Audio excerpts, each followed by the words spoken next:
दोस्तों सोचो, अगर मैं कहूँ यमुना नदी पानी में कभी जहर भरा होता था, मछलियां मरती थी, पेड़ सूख जाते थे और उस जहर का रीजन था एक भयानक नाग, कालिया नाग। पर सवाल ये है, क्या कालिया नाग सिर्फ कहानी था या सच में कोई रियल क्रिएचर था? आज हम जानेंगे कालिया नाग का सच, उसका राज और क्या साइंस इस मिस्ट्री को समझा सकती है। पार्ट 1, कालिया नाग का जन्म। पुराणों के मुताबिक कालिया नाग एक बहुत ही विशाल और अहंकारी नाग था। ये नाग यमुना नदी के बीच एक कदम्ब के पेड़ के नीचे रहता था।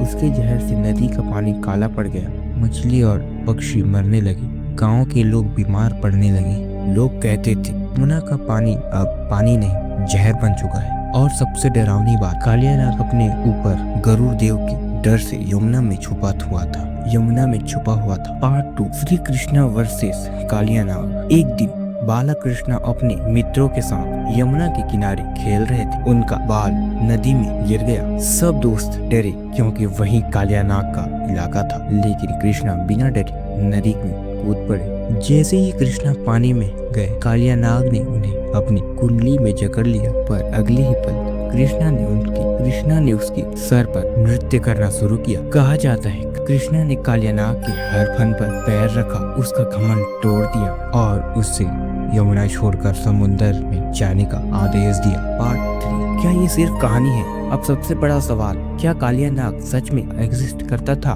कुछ हिस्टोरियंस और रिसर्चर मानते हैं शायद कालिया नाग कोई बहुत बड़ा जहरीला सांप था या फिर एक प्राकृतिक सिंबल था, जहरीले पानी का। हो सकता है कोई यमुना में किसी टाइम हैवी पॉल्यूशन या नेचुरल टॉक्सिक हुआ हो, लोगों ने उसके एक नाग के रूप में कहानी बना दिया हो, इसलिए कालिया नाग जहर प्लस भय प्लस प्रकृति का गुस्सा। पार्ट 4, यमुना नदी का जहर। पुराने ग्रंथों में लिखा है कालिया के रहने से यमुना का जल विषाक्त हो गया था। आज भी देखो दोस्तों, यमुना का पानी कई जगह काला, बदबूदार, जहरीला। तो क्या कालिया नाग एक चेतावनी थी कि प्रकृति के साथ खेलोगे तो नुकसान होगा? ये कहानी शायद एक इन्वायरमेंटल वार्निंग थी। पार्ट 5, कालिया नाग अंदर के जहर का प्रतीक। कुछ लोग कहते हैं कालिया नाग नहीं बल्कि इंसान के अंदर की जहर है। घमंड, लालच, हिंसा, अहंकार। कृष्णा का उस पर नाचना मतलब बुराई पर अच्छाई की जीत, जहर पर सुधार, अंधेरे पर रोशनी। क्या आज भी कालिया नाग है? आज भी